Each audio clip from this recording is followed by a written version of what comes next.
طويل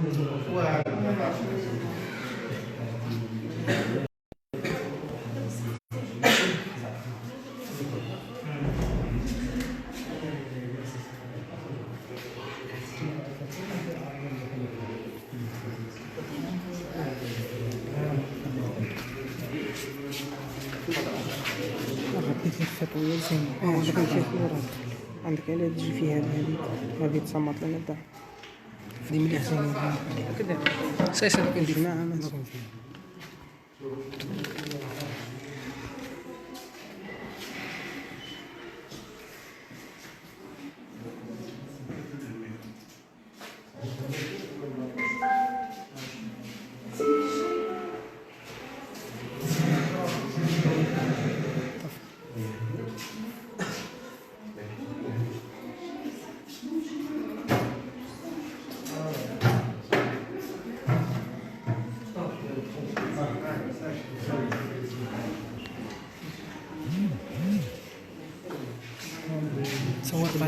صور باش يقدم شكون تدير اللايف انا نبغي نصور تدير اللايف تقعد دير لايف وانا نصور واش دير قد نصور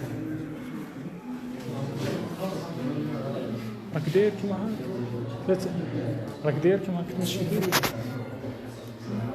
عرفت ما فهمتش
عطاها لواحد من البنات هذيك كان له نقعدو شادين عطاها واحد من البنات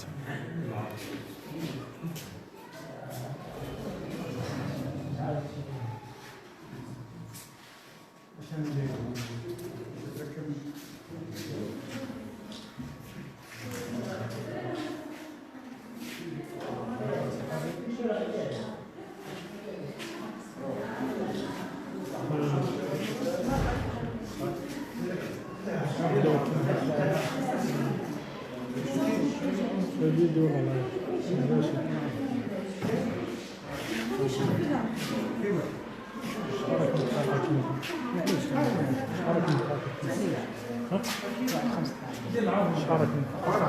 شارك له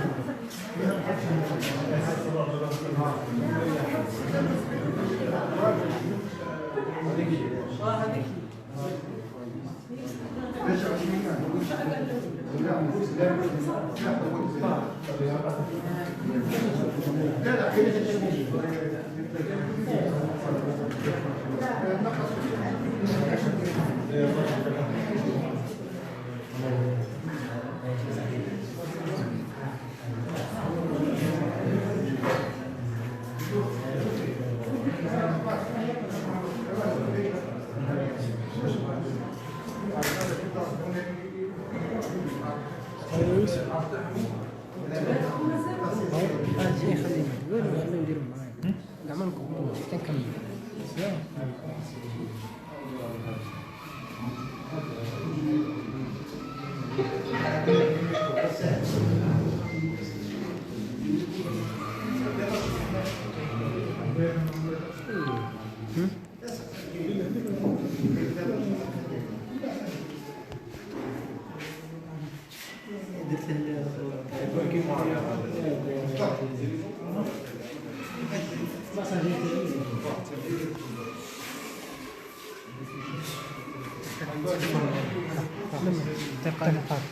واش هو علاش غير يحل قنت ويقعد لايف يمكن تصاور زين.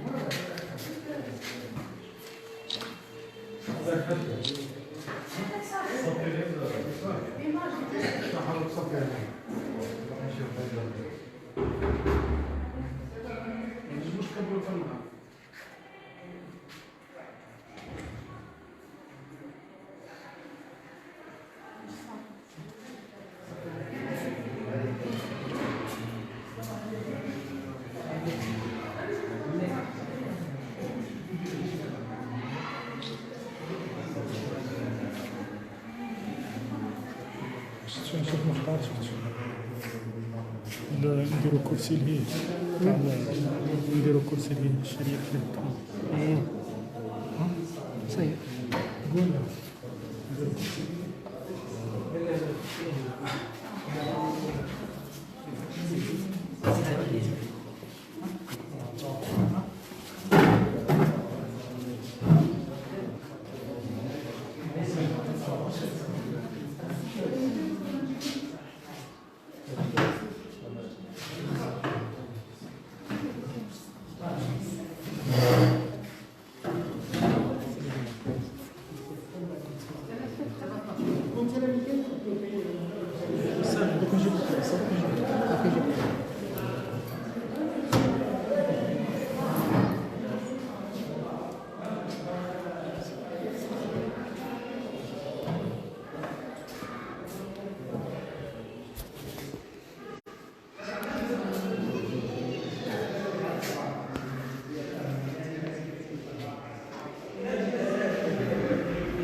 زيدوا 10 دقائق.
خايف دير الجنب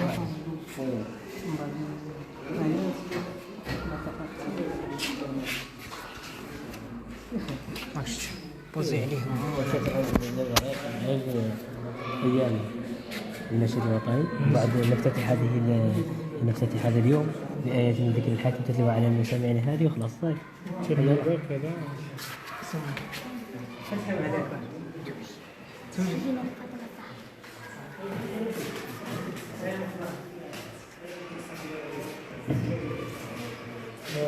بسم الله.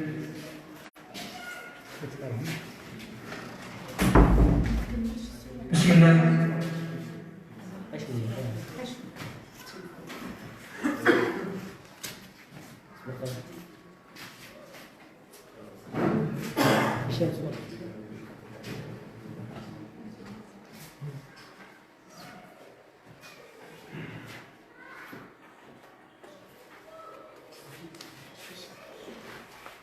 أيام النشيد الوطني.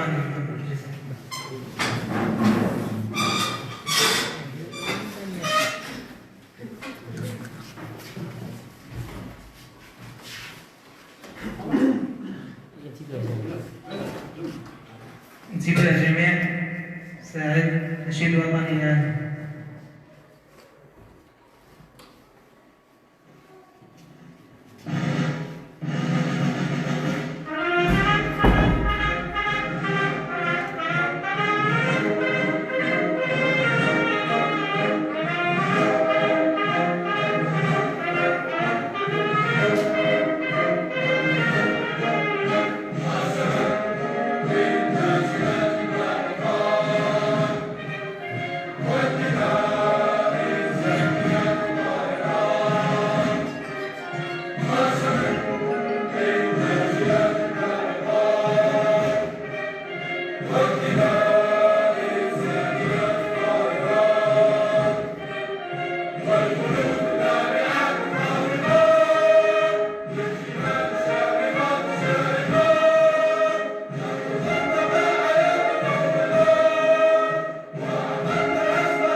بسم الله الرحمن الرحيم. نفتتح ملتقانا هذا بآيات من الذكر الحكيم.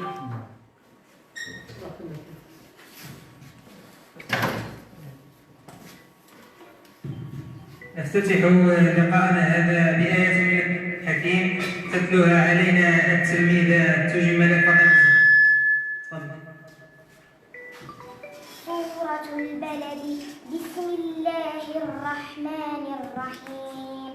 لا أقسم بهذا البلد وأنت حل بهذا البلد ووالد وما ولد لقد خلقنا الإنسان في كبد أيحسب أن لن يقدر عليه أحد يقول أهلكت مالا لبدا أيحسب أن لم يراه أحد ألم نجعل له عينين ولسانا وشفتين وهديناه النجدين.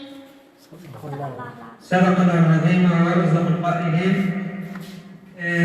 اسمحوا لنا فقط نحن الوقوف دقيقة صمت ترحما على روح العضو ونائب جمعية الرفيق الأخضر السابق المرحوم الراحل بن معراج عبد القادر.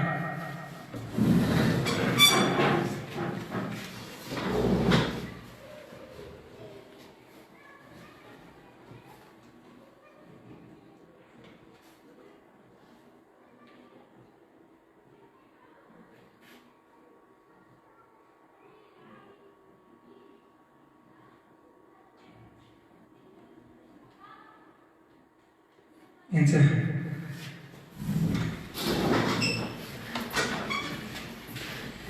بسم الله الرحمن الرحيم، والصلاة والسلام على أشرف المرسلين، أما بعد. لو علمت الدار بمن زارها فرحت واستبشرت، ثم باست موضع القدمين وأنشدت: ألف مرحبا وألف سهلا وألف ألف أهلا، مرحبا بكم ضيوف الكرام. طبعا حضوركم شرف لنا وشرف خاص لجمعية الرفيق الأخضر أن تكونوا معنا اليوم في هذا اللقاء وهذا الملتقى، أو بعبارة أخرى هذا اليوم المفتوح الذي تنظمه جمعية بمناسبة اليوم العالمي للجبال. طبعا جمعية الرفيق الأخضر هي جمعية محلية ذات طابع بيئي، تأسست في 4 فبراير من عام 2015 بطاقم شاب تتراوح أعمارهم بين 17 سنة و 27. عملت الجمعية على إبراز دورها التأسيسي والتوعوي، كما ساهمت في عديد الأنشطة كحملات التشجير وحملات النظافة. ورغم كل الظروف والحواجز والمعوقات، لا تزال الجمعية تزاول عملها وتبدع في مجالها. طبعا أسمع عبارة الشكر لكل الحاضرين من مدراء وممثلين المديريات، وكذا الضيف الحاضر ممثل مديرية التربية، وكذا رؤساء الجمعيات من جمعية خير الاستقلال وجمعية زاد الخير. وشكرا لكم لتلبية هذه الدعوة، واعذرونا اللي قصرنا واللي كان تقصير. طبعا الكلمة إلى رئيس الجمعية بن زهرة المختار.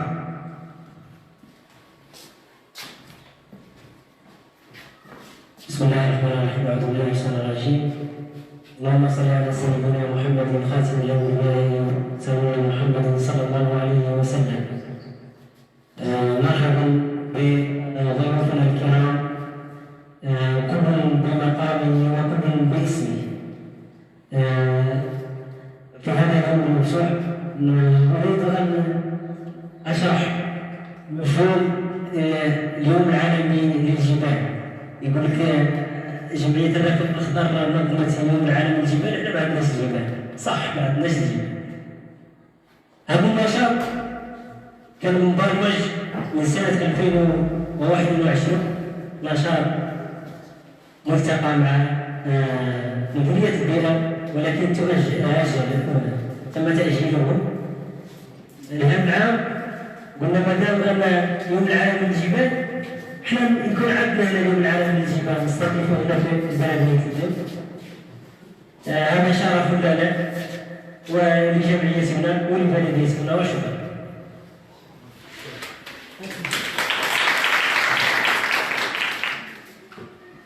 طبعا نحيل الكلمة إلى السيد عزيز فتحي، مدير المؤسسة المتواجدين فيها حاليا، فليتفضل.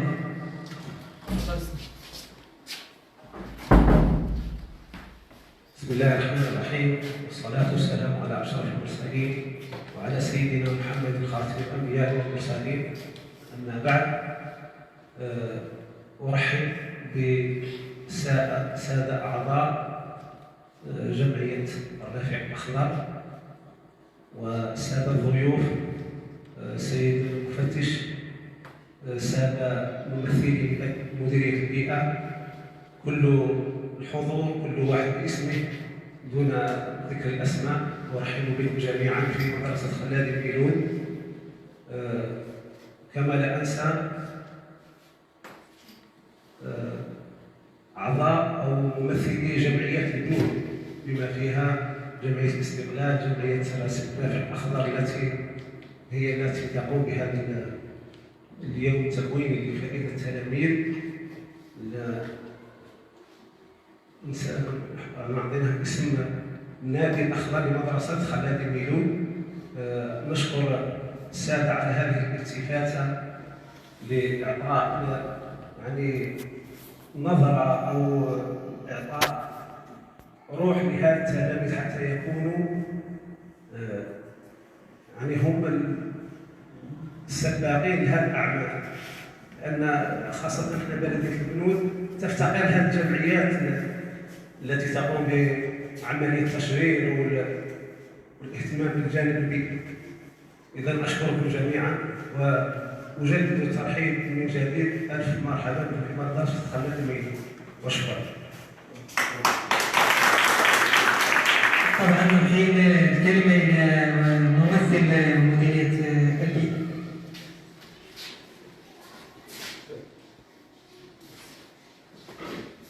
بسم الله الرحمن الرحيم، والصلاة والسلام على أشرف المرسلين. أولا نشكر جمعية الرفيق الأخضر على الاستضافة وعلى تنظيم هذا اليوم الخاص بإحياء اليوم العالمي للجبال، ونشكر السيد المدير والطاقم الابتدائية الخلادي على الاستقبال. نشكر أهل البنوك كذلك على استقبالهم. يأتي هذا النشاط في إطار دعوة من جمعية الرفيق الأخضر، هذا نشكرها. بعد التنسيق مع الجمعية، قطاع البيئة ممثل في مديرية البيئة، السيدة مديرة دار البيئة الحاضرة معنا.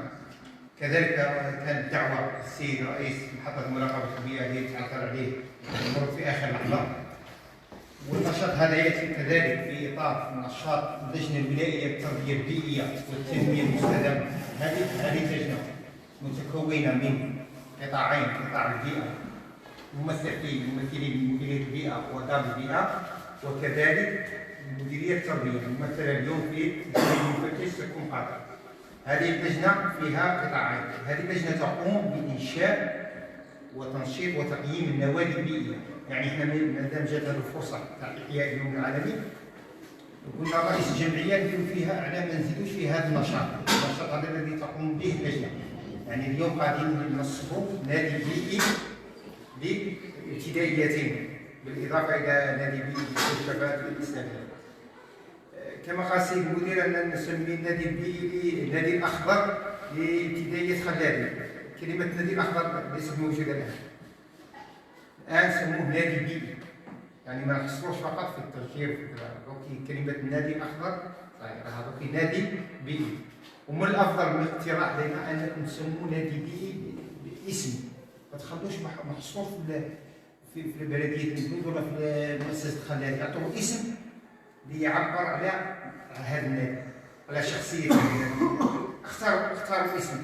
هي الغالبية لا يسموا بالمؤسسة، بصح احنا نفضل أن تكون عندكم بصمة، ما تحصروش في البنود. يعني هذا النشاط اللي غادي يديروه ثم غادي يشوفوا كاع الناس. كما قال لك سي مختار، قال لك احنا البنود ما فيهاش جبال، بصح اليوم العالمي كل عام يحتفل به. والشرط انك تكون عندك حاجه باش تحتفل. احنا ماذا بينا اولاد البنود يعرفوا شنو هو الجبل، شنو هو اليوم العالمي للجبال. يعني كاين بزاف ما يعرفش بلي كاين الجبال عندها يوم عالمي. احنا ماذا بينا ما نقعدوش محصورين في البنود. قال واش نادي بلديه الابداع تسميه نادي حاجه الميزه للبنود باش ما ينتشر. احنا البرنامج تاعنا هو تنسيق النادي، غرس للاشجار باش نغرسوها نغرسوا حب الاشجار في التلاميذ. واش نغرسوا في الارض؟ في الارض قادر هو يجي يغرسها وحده ويروح. ماذا بينا هذه نغرسوها في التلاميذ تاعنا. وماذا بينا ان البنود النادي هذا يكون سفير بلديه البنود. وقادر الاستاذه معنا المكلفه بمكتب التحسيس تشرح للتلاميذ والحضور، تشرح لهم كيفيه انشاء نادي بيئي، النشاطات اللي غادي يديروها ولا واش باغي يديروا. وماذا بينا الحضور اللي عنده سؤال ولا عنده يبروفيتي منها، يعني يستغل هذه الفرصه.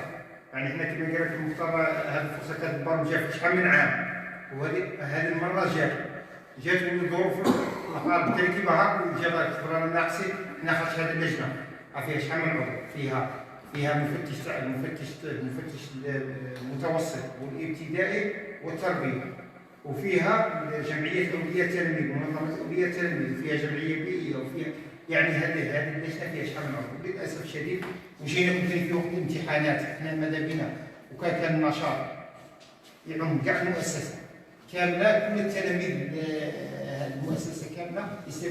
نوعدكم ان شاء الله في الايام القادمه والشهور القادمه ان شاء الله نبرمجوا نشاطات اخرى معاكم.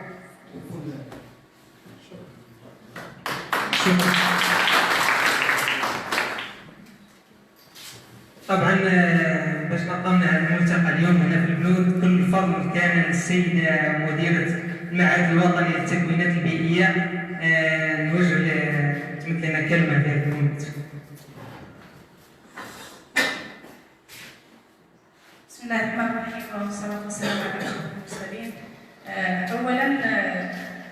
الفضل عليكم، الفضل للجمعيه، ما شاء الله الجمعيه ناشطه. كنت نقول فيها السيد المفتش جمعيه ناشطه في صمت، يعني انا نشوفوا باللي عندهم نشاطات، عندهم برامج جديه، حتى انه على بالنا انه الجمعيه كان لها جائزه افضل مشروع فيه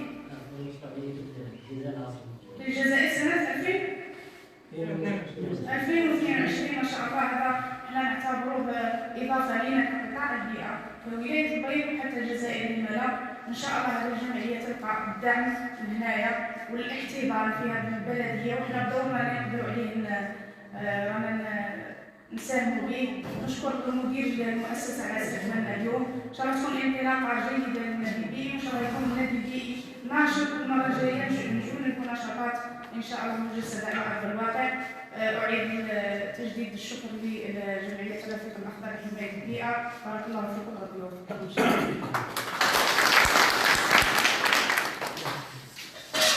طبعا تفضل استاذ.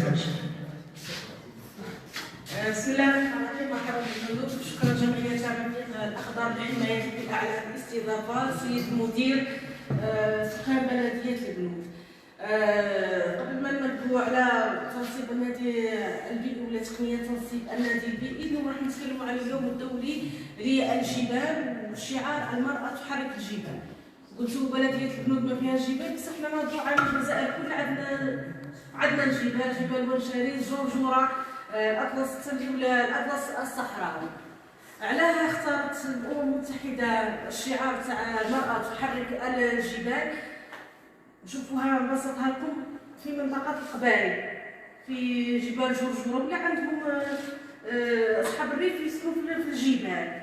المراه هي اللي تستغل هذه الموارد الجبليه، سواء النباتات الجبليه ولا تستغلها في التغذيه، تستغلها في الطب التقليدي وحتى في الامور التقليديه اللي تمارس بها حياتها اليوميه. طبعا مع التغيرات المناخيه والاحتباس الحراري، هذه العائلات هجرت من الجبال الى المدن. اليوم راح نحاول الامم المتحده تحاول باش تنعاونوا هاد النساء، هاد الريفيات الى المناطق اللي كانوا يستغلوها قبل ويستغلوا هذه الموارد الطبيعيه في الجبال. شكرا. تقنيات تنصيب النادي البيئي. طبعا اول خطوه تنصبوا نادي بيئي هنايا، واش هي المراحل اللي يقوموا بها؟ اولا عندنا التربيه البيئيه. ما هي التربيه البيئيه؟ التنميه المستدامه هي اعداد الفرد للتفاعل الناجح مع بيئته الطبيعيه عن طريق توضيح المفاهيم التي تربط العلاقات المتبادله بين الانسان وبين المحيط تاعه.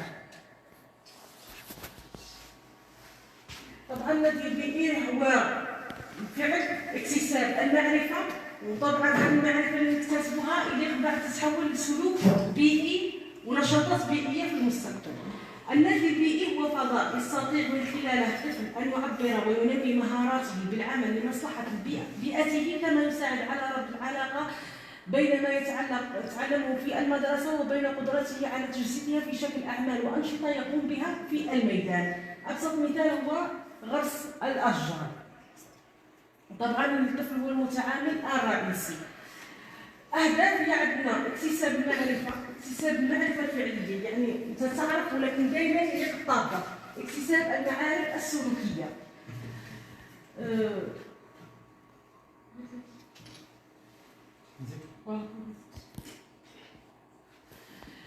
طبعا دوافع انشاء النادي البيئي لازم يكون الطفل يحب البيئه، كل شيء يتعلق بالبيئه، عنده قناعه واستعداد لممارسه الانشطه المختلفه في محيطه البيئي. والترتيبات الخاصه بانشاء النادي البيئي دائما تكون مبادره من مدير المؤسسه او منشط في دار الشباب او ممثل الكشافه، وطلب من مجموعه من الاطفال لهم انشغالات بيئيه. النادي البيئي لازم يتوفر على المنشط اللي يسير هذا النادي المحل، لازم يكون عنده مكان يمارس فيه هذه الانشطه، وتكون عنده منخرطين اللي طبعا هما التلاميذ اللي منخرطين في النادي البيئي.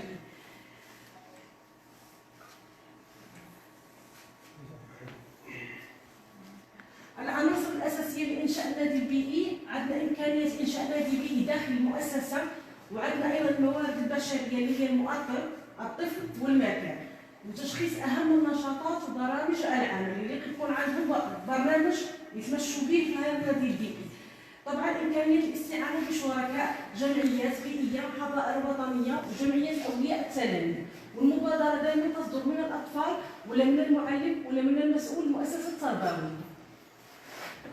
كيفية إنشاء النادي البيئي، دائما عندنا اتخاذ القرار وموافقة مدير المؤسسة، تحضير وتنظيم اجتماع لإنشاء النادي البيئي يشرف عليه مدير المؤسسة ودون في محضر، تشكيل فريق للتنشيط من منسق واحد، يقوم الفريق أيضا بمهمة تنظيم وتشغيل النادي البيئي. التنظيم البشري للنادي البيئي ترتكز فعالية ودوام النادي البيئي على جدية تشغيل الفريق. ينبغي أن يستجيب هذا الفريق إلى مقاييس لازمة وضرورية تدور حول الالتزام الكلي للمنشطين والأطفال المنخرطين، يعني المنشط يكون متفرغ لهذا النادي البيئي. ينخرط في النادي البيئي أطفال متطوعون يساهمون في تطوير التربية البيئية والتحسيس بالمشاكل البيئية، مهمتهم العمل الجماعي للمساهمة في حماية المحيط والمحافظة على الموارد الطبيعية. ثانيا، أن تشكيل النادي البيئي يكون سن الطفل ومستواه من المعايير الأساسية التي لابد أن تؤخذ بعين الاعتبار. وفريق التنشيط يقود النادي البيئي منسق يساعده منشط أو عدة منشطين حسب عدد المنخرطين، يعني كل ما زاد عدد المنخرطين يزيد عدد المنشطين ونمط الأنشطة. يجب أن يكون المنشط عنده علاقة مع الطبيعة والمحيط. أيضا يكون لديه قبول وميول ورغبة في تسيير النادي البيئي، قادر على تقدير ومعرفة علمية ومعلومات في المجال البيئي، يتصف بروح التقدم والبحث والمصداقية في العالم. مراحل تنصيب النادي، عندنا إعطاء فكرة عن البيئة والمشاكل التي تعاني منها، إثراء اللقاء بتحسيس وتوعية المنخرطين على ضرورة الحفاظ على ما حولهم لأنهم بحاجة إلى العيش في بيئة طبيعية وسليمة، التحدث عن مهام المنخرطين في النادي البيئي والفضاء المخصص لهم للتعبير عن اهتماماتهم البيئية بشكل نشاطات. دائما عندنا انتخاب رئيس يمثل النادي البيئي واختيار اسم للنادي، تحضير محضر تنسيق خاص بالنادي البيئي المنظم. هذا هو محضر تنسيق النادي البيئي. طبعا بعد تنصيب النادي البيئي يسعى المنخرطون للتعريف بناديهم، يعني لقى النادي البيئي اللي يعرفوا به على الاقل الاطفال اللي معهم في المؤسسه. البدء في انجاز المشاريع والنشاطات المتعلقه بالبيئه، المسؤوليه موزعه بين المنشطين والمنخرطين بالاتفاق. تقييم النادي البيئي، النشاطات التي يقوم بها المنخرطون في النادي البيئي هي التي تسمح بتقييم هذا النادي. يمكن استهدافها من الايام الاحتفاليه الوطنيه والدوليه الخاصه بالبيئه من اجل دعم نشاطات النادي البيئي في التربيه البيئيه. ما الهدف من تكوين النادي البيئي داخل المؤسسه هو توعيه الطفل بمدى ارتباطه بالبيئه وتعلمه ان حقوقه في البيئه يقابلها دائما واجبات نحوها، فالبيئه هي المحيط الذي نعيش فيه وعليه، فهي البر والبحر والجو، لذا من واجبنا ان نعمل جميعا على المحافظه عليها وحمايتها، وبالتالي المحافظة على أنفسنا وحماية محيطنا نظيفا نقيا صافيا، وهي علامة على التمدن والتحضر والتطور. الإنسان ابن بيئته. شكرا.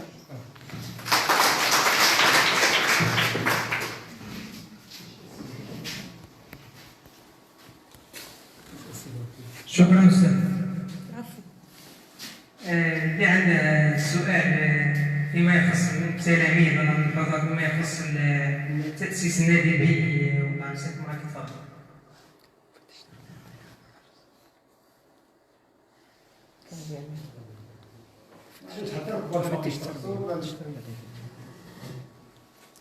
طبعا كاين نزيد الشروحات ونزيد الاضافات. يتفضل الاستاذ مفتش التربيه يلقي كلمه.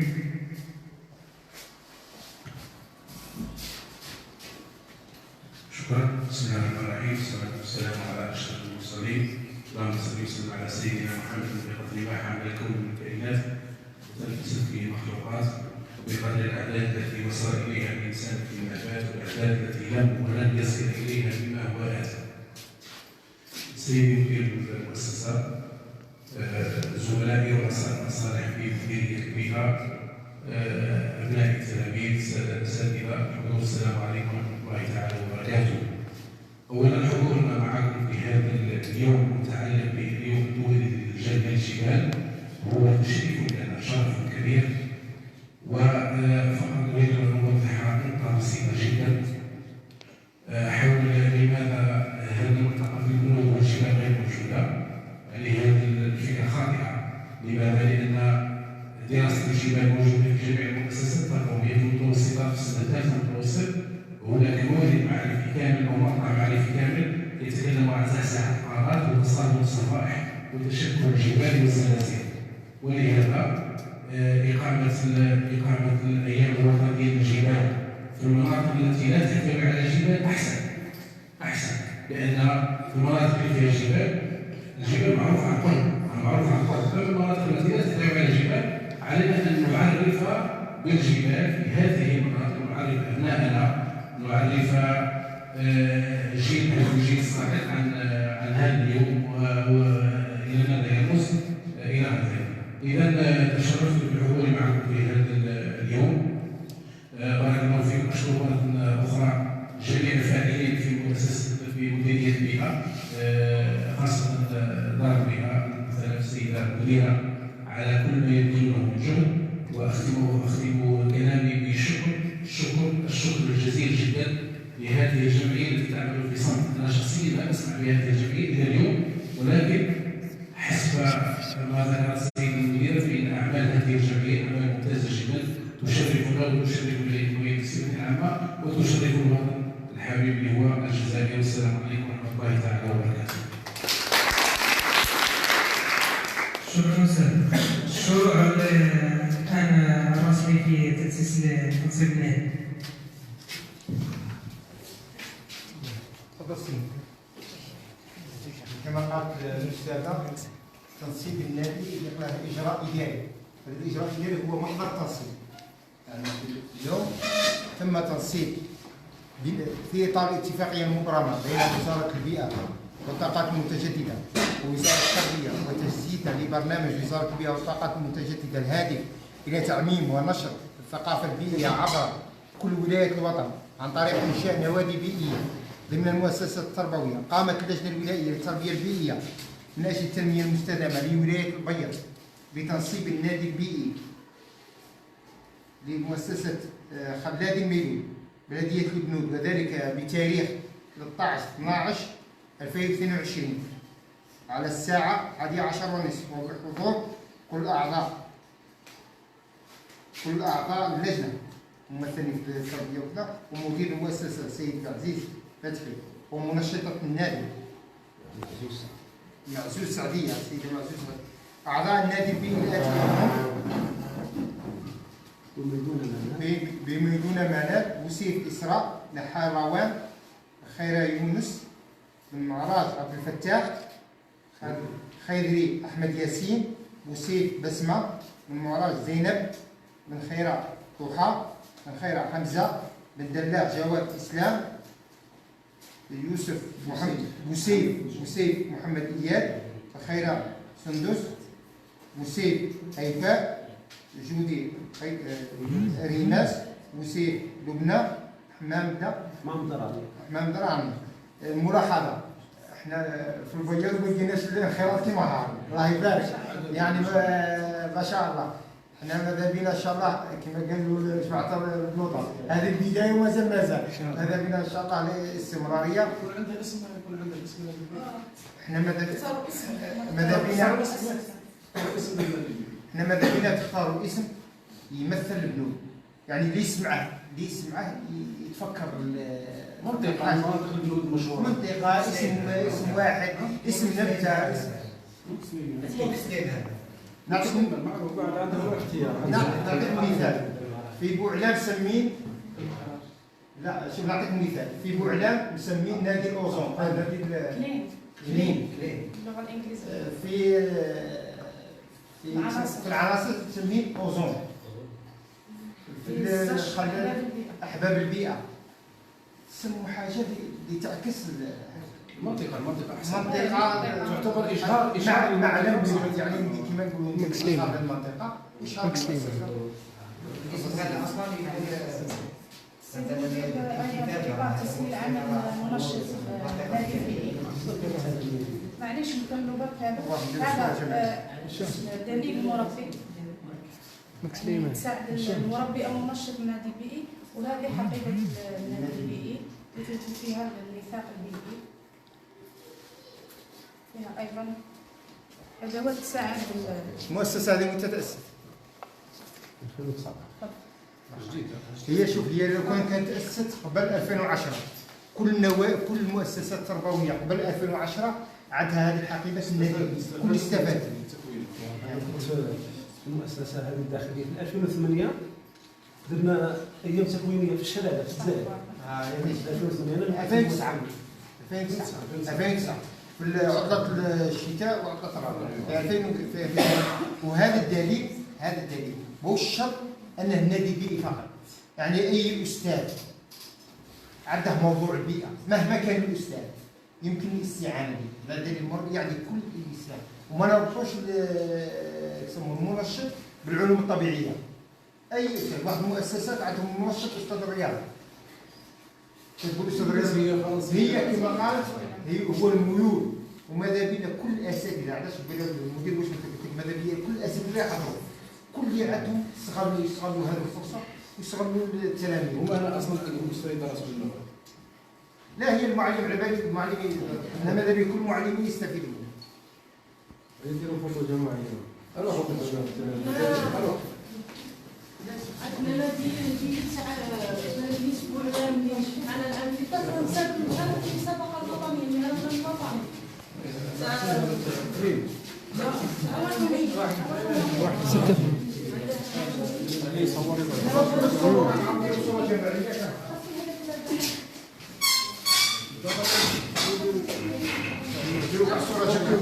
جبدوا عليهم شويه باش مختار حادم. خليه يقعد ساكت. روح معاه مختار. كتمشي معاه انت خير اذا كان شاد الحل.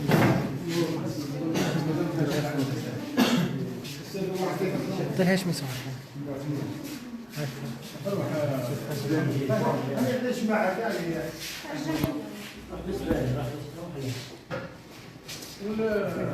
شكون اللي خاصك؟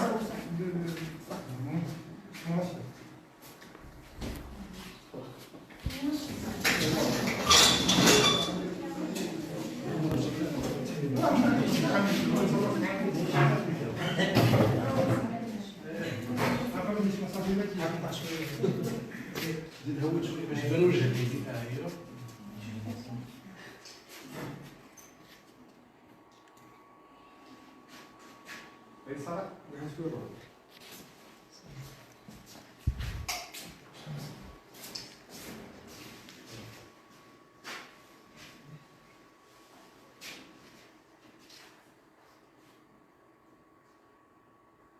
المدير ماذا بينا تاع الجايه المره الجايه يجي مع المؤسسه واش مع الجمعيه تعرفون على النشاطات تاعكم باش نشوفوا ان شاء الله. طبعا الشروع في غرس وسيلة الشجيرات في ساحة المؤسسة.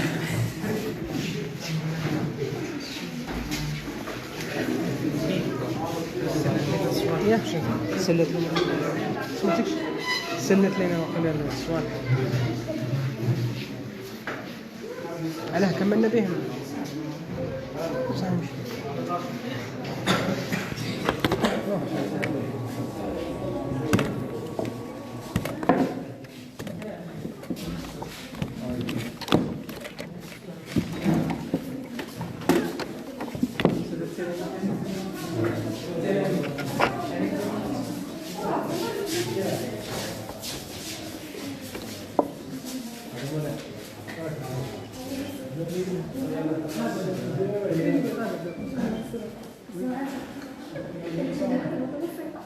وش عندكم؟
هاشمي أنا سلتهم لك ثم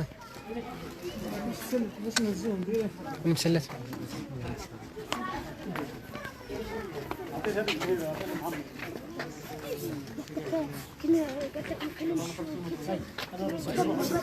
يقلم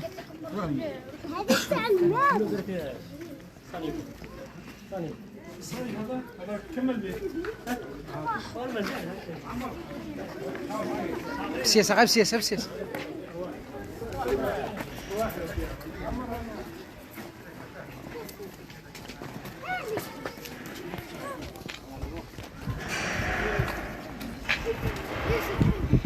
بس خالد اروح احرص معاه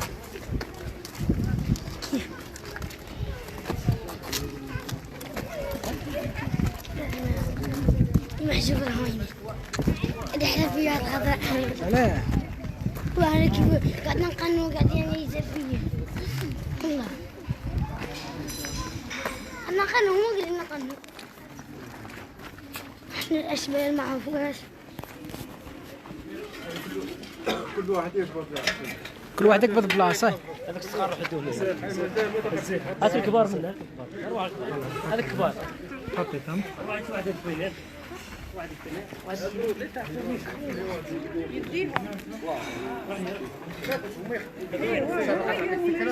شو قادر تديم عليه حاجات يخدموها يديروا فيها الكتب تاعهم في القسم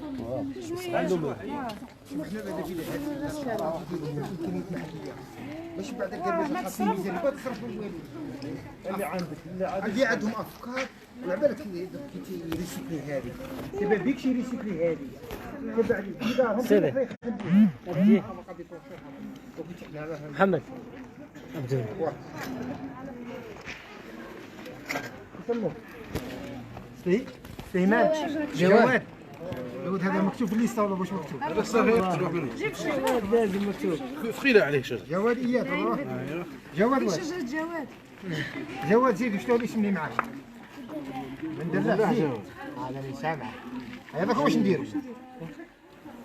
ارواحوا التلاميذ قلنا ارواحوا خلي الشجره ارواحوا تسمعوا كيديروا تقرصوا هيا الاستاذه تفضلي غادي نناقشوها كيما نحطوها نيشان كيما هاد ساشيتها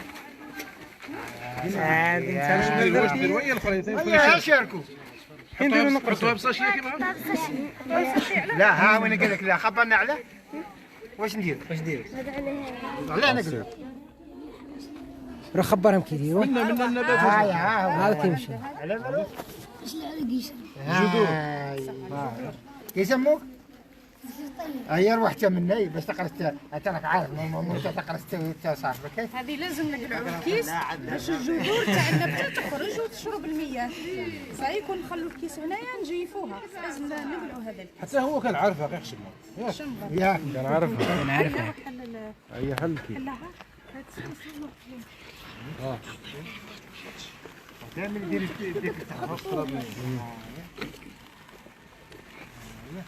لكن خاص واش نديروا واش نقولوا ها هذه ترى كل شيء عارفه باينه حيره وهذه القسوه هنا انا مش عارف القسوه هذا هو القسوه هذا سلات ممتاز يسلت المهملات هي هاد الصافيه تحلى تقعد 400 سنه باش تتحلل باش ما تقعدش ولا هي ارواح انت صاحبك شد معاه هي ذوك الترابه يعطيهم يديروا دير طيب دير طيب دير بوسيف اي بوسيف دير تراب حبس يا دير منه ومنه شوف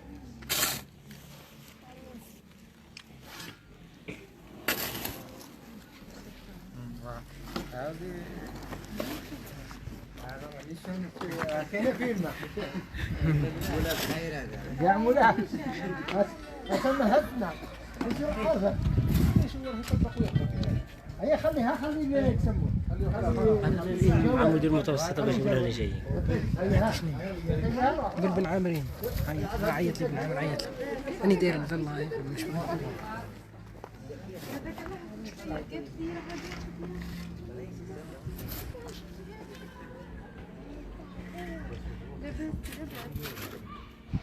عندك تلف نعم 11 دور واحد 7 11 عرفت الزبير تاعي بغيت انا نخبركم من الخطوه الاخيره بعد كل وحده تمشي لاخر عاد. يا محمد كل واحد يغير جزرته.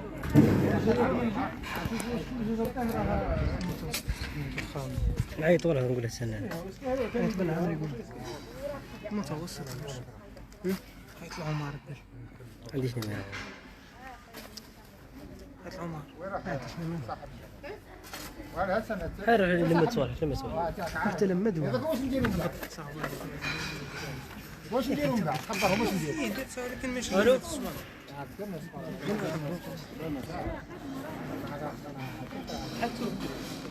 الحاج كي نديروا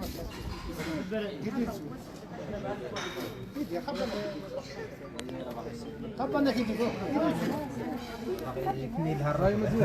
لا بوش بيده بوش فكرة خليه هو يلا شوف اول حاجه نديروها لا همسه نديروا رفع واش ندير هاي عاش يا رب هيا هي فعسل شد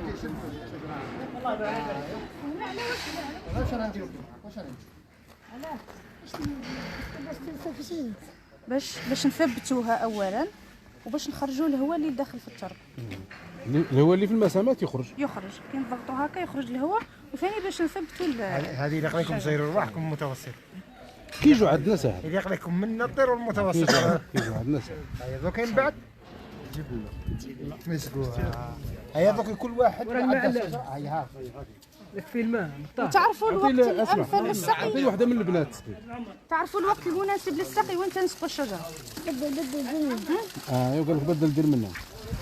خبرنا وين تنسقوا. شكون يعرف وين الوقت المليح اللي نسقوا فيه الشجره. وين الوقت المليح نسقوا فيه الشجره. الشيا وين انت؟ الشيا وين انت؟ قيسر 4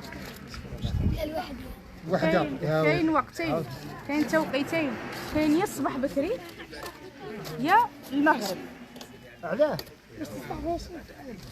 بالعكس اقلب باش ما يتبخرش الماء. اقلب باش هي تشرب النبته هذه، تشرب المياه، يكون عندها الوقت باش تشرب المياه. لو كان نسقوها في الظهر كيما احنا اليوم انا سقيناها هذا الوقت، دوك اغلبيه هذا الماء بالشمس يتبخر، ما تستفادش منه الشجره. خاصه البلايص اللي فيها درجه الحراره مرتفعه كما البنود كيما هنايا كيما رانا نسقوا الصباح من تصلي الفجر تسقي او وقت المغرب نسقوا. هي كل واحد يشد.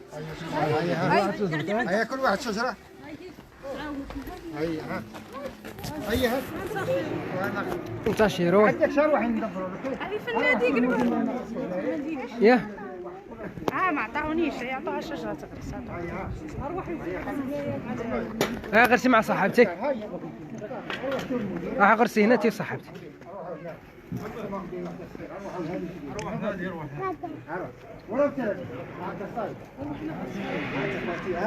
معمر اقبض وحدين اقبض وحدين. علال اقبض وحدين اقبض غرس معاه. اقبض معاه اقبض معاه واحد لبنتك.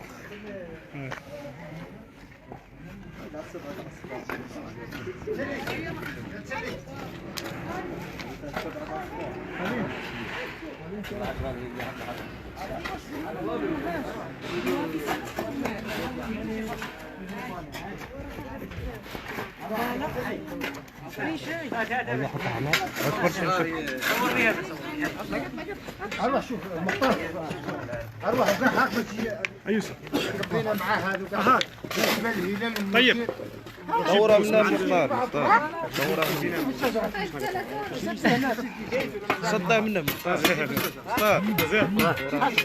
اصبر خليه يصور لي. دور منا صد منا.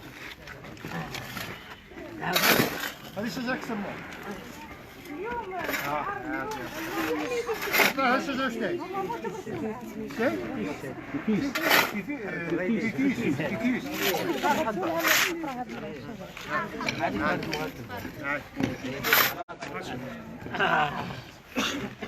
هذه كيسموها؟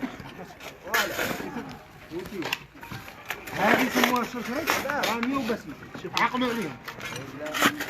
كيتولوا كيجوز الهبات فكروا يرجعوا مؤسسة. قولوا ان شاء الله. ان شاء الله. ديروا برجليك. هيا بعد ديري شوف ديري هذيك.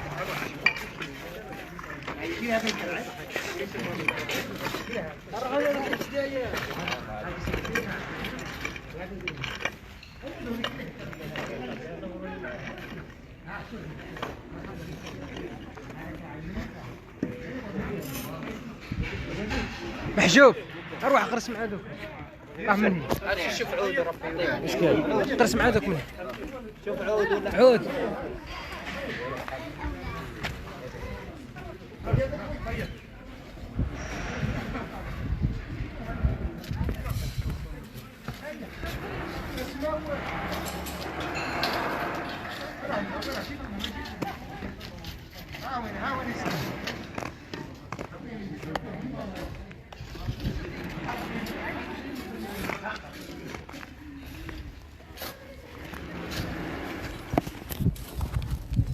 هاك عليه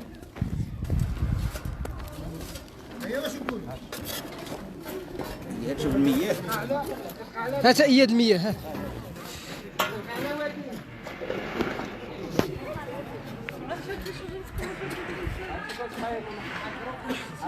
ياه ورا مالو خاصكم بانا